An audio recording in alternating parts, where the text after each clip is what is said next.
ಎಳ್ಳಮವಾಸೆ ರೈತನ ಮಣ್ಣಿನ ಹಬ್ಬ. ನಮಸ್ಕಾರ ಪ್ರಿಯ ವೀಕ್ಷಕರೇ, ಇಂದು ನಾವು ಮಾತಾಡೋದು ಕರ್ನಾಟಕದ ರೈತ ಬದುಕಿನ ಹೃದಯದಿಂದ ಹುಟ್ಟಿದ ಒಂದು ಅಪರೂಪದ ಹಬ್ಬದ ಬಗ್ಗೆ. ಅದೇ ಎಳ್ಳಮವಾಸೆ. ಕಾರ್ತಿಕ ಮಾಸದ ಅಮಾವಾಸ್ಯೆ. ಬೆಳಗಿನ ಜಾವ.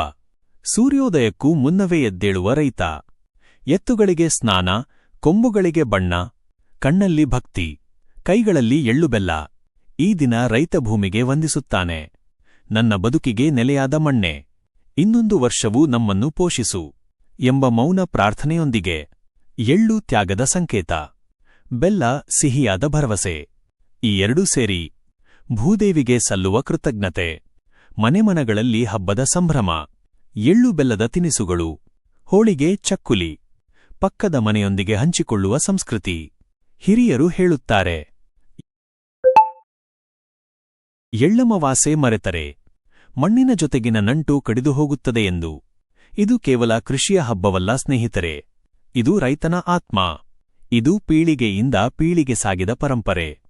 ಆಧುನಿಕ ಕಾಲದಲ್ಲಿ ನಾವು ಎಷ್ಟು ದೂರ ಹೋದರೂ ಮಣ್ಣಿಗೆ ವಂದಿಸುವ ಈ ಸಂಸ್ಕೃತಿ ನಮ್ಮ ಬೇರು. ಸ್ಟೋರಿ ಸುರೇಶ ಬಳಗಾನೂರು.